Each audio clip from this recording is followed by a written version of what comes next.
there, gang. Welcome back then to another episode of the Spurs Adventure with me, DoctorBenjy FM. Now, today we play Luton, but let's run you through what we've had last time. The January window is upon us, but setting up for that, how have we done since we last met? Now, it's been a long old December, and of course, last time out, defeat to PSG saw us knocked down into the Europa League. You can see, if you avert your eyes down here, we've got Atletico Madrid, just the second best team in Spain currently, so that's going to be great fun, isn't it? No, it's not. This isn't fair. There needs to be some sort of inquiry. It's a nonsense, is what it is, viewers. But yeah, 2 legs against them, either side of Manchester City, West Ham and Liverpool. It's not what I would have picked if I had the choice. But you can see our league form recently, aside from a game against Chelsea, the one game really I would want to lose, has been really good. Burnley, Brighton, Palace and Watford all beaten, 3 clean sheets in there as well. That 2-0 defeat to Chelsea, obviously a little blip in there in our campaign, not ideal. William missed a penalty. It was quite a dominant performance from them. If you look at the match stats, you can see really they've dominated, and we've let ourselves down big time, which keeps happening against the bigger clubs. When you look at some of the defeats we've had so far this season, there must be a better way to do this, Ben. Yeah, you see the defeats we've had this season,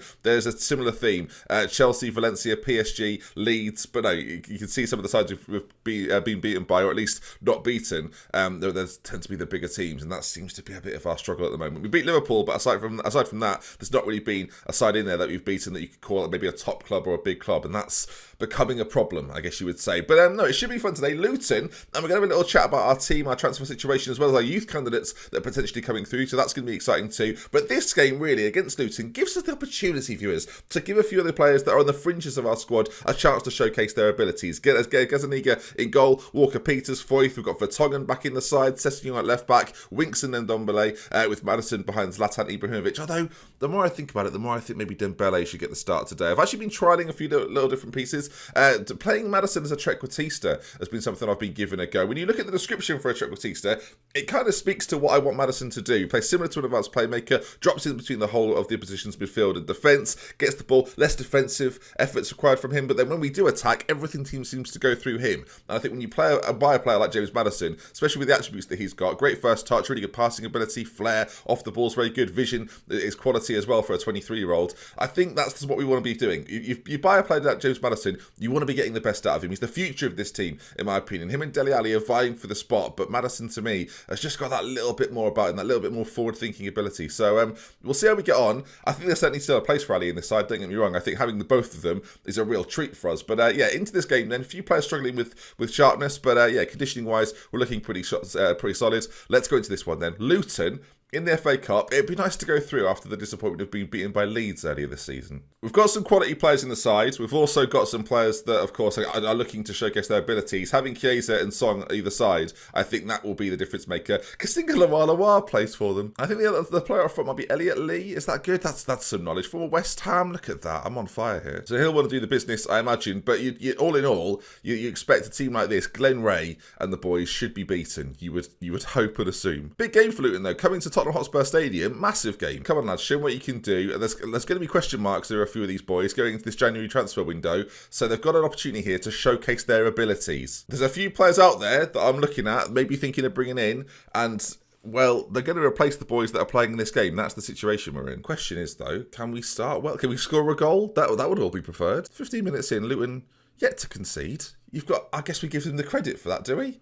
We're looking complacent. I will shout at them to concentrate a little bit more, as that ball forward could be dangerous. Gazaniga comes all the way out, deals with it just about, finds Ndombele, and a first chance of the game. 22 minutes in, you'd expect, well, not that necessarily. Chiesa's run off the ball, and it's going to be Luton with the first chance of the game, it feels like. Unless we can win it back. Potts on this left-hand side. Luton looking dangerous, viewers, I dare say. As the ball's played in. Are we there? We're not there. We've got 1-0 down. Nicholas Eliasson with the goal, and a little bit of a tune-up game for some of the boys that haven't played too much. I thought, let's get them involved. It's only Luton. It's only 1-0. I didn't think this would be the case. We'll go more attacking, I guess. Why is this happening? Maybe we'll do another shout at them. Can we demand a little more, please, boys? They look focused. I mean, I might be selling a 5 players this episode. Chiesa's got a knock as well. The one player we don't want to get injured has now picked up something. He'll have to come off at half-time for somebody. There's a few people saying in the comment section we can maybe work in a diamond at some point, which I don't think is the worst idea. It might be something we look to do at some point, especially with the players we've got at our disposal. But with the winging talent, with the talent out wide that we've got, I don't really want to lose them. Look, a diamond's nice, but is it just for Christmas? That's a dog, isn't it? At half-time, though, I mean, angry, I think is the best way to go about this. Where's the passion, lads? There we go. Oh, there we go, look. I can see all sorts of passion now. I hope that's what it is. But a little injury or a little bit of a concern fitness-wise for Chiesa. I'm going to bring on, we've got options. We could bring on Dele Alli, we could bring on Zlatan, we could bring on Musa Sissoko, who could play the best of which out there, or Harry Kane. And I'm thinking what we do, Harry Kane to come on, this could be a bit of a difference maker, to play that sort of deeper role, and then Maddison, advanced playmaker, out on that side, just still allowing him to create a little bit. It's annoying because I want to try him in this Chocolatista role a little more. But yeah, changing things up a little bit. Hopefully if we build up a little slower, we might have an opportunity to actually score a goal. I'm going to lower our tempo quite a lot, but play a little bit more direct, because I just don't think Little will handle it. You've got to think at some point our quality is going to shine through. I don't want to have to bring Zlatan on, but I will. Dembele is looking very frustrated. I'm bringing on Zlatan. I don't necessarily think this is going to work, but I'm going to give it a bloody good go. Change the roles up of the strikers a little bit. Huntington as well is going to play as a winger on attack, keep him a little wider. Maddison creating, and there's a highlight. I think this is because we're making changes, though. This whole thing's a lie. Well, out to Walker Peters. We're hoping for a goal here, of course, but I fear we may see nothing. But we'll stick with it. Ball played in, cleared away, and Luton are looking really good. Don't get me wrong, we've had more possession, we've had a lot more shots, but they've got the goal that matters. We can't be having this. This can't happen to us like this. We've already got a tough Europa game coming up soon. So Maddison plays it across, Son's there, pull it back across, surely Kane's off. He's offside. I can see it with the naked eye even saw it, viewers. He was unclothed. It's not going to count. It's a goal we need, but you can see here, as they show it again, Son on that side, he's clearly off. And yeah, there's still some work to do. I'm hoping now, last 25 minutes, this is where we score 4 and everyone can just pretend this never happened. Alternatively, we are about to lose to Luton, viewers. So that's good. They're keeping the ball, like, quite passively, but quite well. I feel like I forced that. Oh, he's missed it. Kane's in on goal. Surely, Harry Kane. You'd expect more, wouldn't you, viewers? 10 shots on target, that is now, and we're still 1-0 down. Corners we played in by Maddison, with Ibra there, but not on target. We're going to play a little bit wider and at the same time work the ball into the box. We've got 2 lethal finishers in the centre. Experienced lethal finishers. We need to get them in the game. 10 minutes to go. I'm going very attacking, viewers. I'm panicking now. This is what's happened. I'm going to bring Sissoko on for Maddison. A little bit more dynamism maybe on that left-hand side, or right-hand side, sorry. We need to score a goal, viewers. I'm being FM'd. That's the only conclusion I can draw. I'm being hugely FM'd. I did say before, remember, I've been losing to a lot of the bigger sides. Luton was not on that list. Son now, though, with a chance. And you've got to think, if we score one, there'll be time for us to score another. Beautiful ball by Zlatan to Sissoko. Son's there, and Son puts it in the back of the net. The Luton fans are crying. Lovely stuff. Son with his 7th of the season. Sissoko comes on, gets the assist, and with 5 minutes to go, surely we can turn this round now. Right, we've gone very attacking. We're going for it. Ibra from there. Don't shoot, mate. That's foolish. Ball played in, though. Sissoko nearly gets on the end of it, as the Luton keeper does well. What's happening here? There's a line of them. We're congregating there, but he's playing us all on side. So if you can get the ball back the other way, we could be in a stroke of fortune, but it doesn't seem to be the case. 3 minutes of normal time left remaining. Sissoko has come on. He's the key to everything, apparently. Ball found out by Gazzaniga, and now Kane over towards Son, the goal scorer, who's had it cut out. Bree now racing forward with it, and Luton are piling men forward. I wasn't expecting this. We get it back, though. Great a bit of play from us. Son now, left-hand side, options in the middle. Ibra's there, and Luton Hearts have been crushed. Like what do you crush? Ice. They've been crushed like ice. Oh, Ben, think of something more. Ice. Son gets there first. Look at that. The pace of Son gets him there, and the ball played in. Zlatan's there to prod home. You'd expect then this is done now. You've got to give credit to Luton, though. They've come here. They've given it everything. Harry Winks now with a free kick to be floated in. Sissoko's under it. Referee, there's a push on someone, somewhere. VAR clarification. It's a penalty kick. Now, Harry Kane, he needs this, really. He's missed a few penalties recently for me. Can he pop this one in?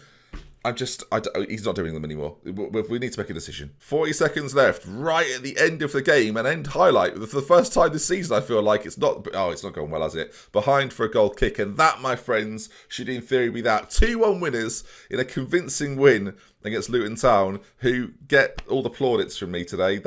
This has been a bit embarrassing, really. And I guess then it does beg the question, where do we need reinforcements? Where do we need strengthening? I think in terms of attacking play, we're okay. I think in terms of fullbacks, which is something a lot of people said we should have addressed in the summer, that might be where we go to. I mean, I'm going to say what a comeback, which is a lie, because we should never have to come back in that manner, but we did do, just about. So I mentioned before, the development centre, things are looking well. That's not it, viewers. It's down here. The development centre, things are looking really cool for it. The youth candidate section now, you can see if you get to around the middle of December in your saves and you're playing in England, you will get this now, a 2020 youth candidates preview. And you can see there are a healthy number of new fullbacks in the pipeline. It's almost like they read my mind. One of our wingers looks like a very handy prospect. We were forward who could be considered a fine prospect. And we've got a good young English forward from Gorton who has caught the eye. No defensive midfielders coming through, which is not really a problem. The fullbacks coming through are not the best. Well, hang on, that's hold on a second. So we've got fullbacks coming through. They're just not very good. Brilliant.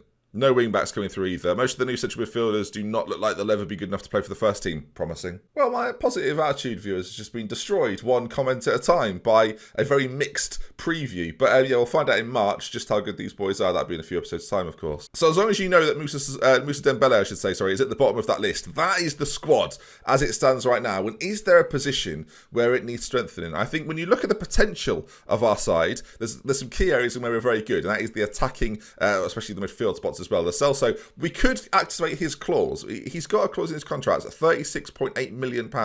Whether we do that now or at the end of the season, I guess is there to be seen. But is it a case then that we need to improve on our fullbacks? Ben Davies, Danny Rose, Serge Aurier and Kyle Walker-Peters, they're all in sort of this bottom third, aren't they? Of the players that we've got at our disposal. Current ability as well, it's a very similar story. They're not up there. So is that the area we need to strengthen? And if so, who are the targets? This might be, viewers, where you come in as basically my scouts and help me out with this one. Now, there's a man transfer listed that immediately jumps off the page. In fact, there's a couple there. Kurzawa's like a decent defender as well at 27. He's been good on previous FMs. He's not quite up to scratch this year. But Jordi Alba, for whatever reason, Barcelona don't want to keep Jordi Alba. He's 30 years of age. He's on a fair amount of money. How much they want for us to sign Jordi Alba? 30 million for Jordi Alba. It's an older player. But all I keep thinking, viewers, is it's Jordi Alba. He's very, very talented. He's definitely an upgrade, you would say, on Rose and on Davis.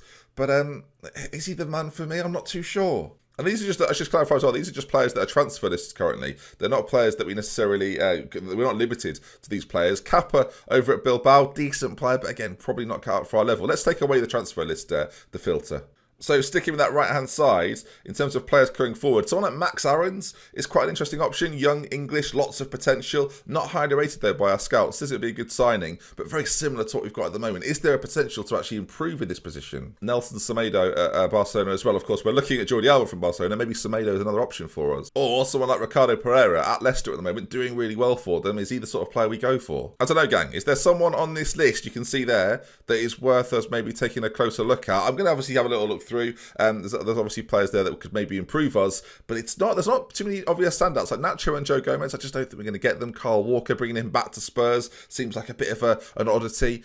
I'm not sure there's the player there for us. Maybe Corona at Porto, maybe. Defensively lacking a little bit. 6 marking, 5 heading. Not great, is it? He's more attacking than anything. And as we come back over onto the left-hand side, Guerrero at Dortmund, he might be one of the options. In fact, there's another name there that actually has caught my fancy. We'll just go back to it. Tagliafico at Ajax, of course, had a really good... He's out for 6 months with a broken leg. Leave it, Ben. I thought it would have been good. Anyone else there? Alex Telles is decent as well, of course. Jordi Alba we mentioned. Ben Chilwell. If you go in English, Marcelo at Real Madrid, trying to coax him over to us, I think would be unrealistic. But...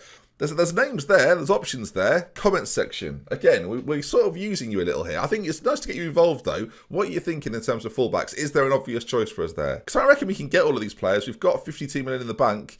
It's possible. And if we are to bring in one of those players, it's a very likely situation that one of Ben Davies or Danny Rose can leave. In the same situation, should we be moving Serge Aurier on at the moment? He's got a couple of years left in his contract. He's on a relatively high wage at 70 grand. If we can get 10, 15 million for him, is that what we should be doing? I think there's an argument to say yes to all of those, but I'm sure you'll have your own thoughts. So this episode is very much a sort of beginning of the transfer window episode. Tomorrow, we will conclude with the purchases we've made. If it turns out that I've brought in 2 strikers, just don't be surprised. If you enjoyed today's episode, though, please do drop a like on it. Get in the comment section, leave a like, and I'll see you again tomorrow for some more. We love with care. Until next time, goodbye. Look after yourselves. See you later. And thank God we beat Luton. For goodness me.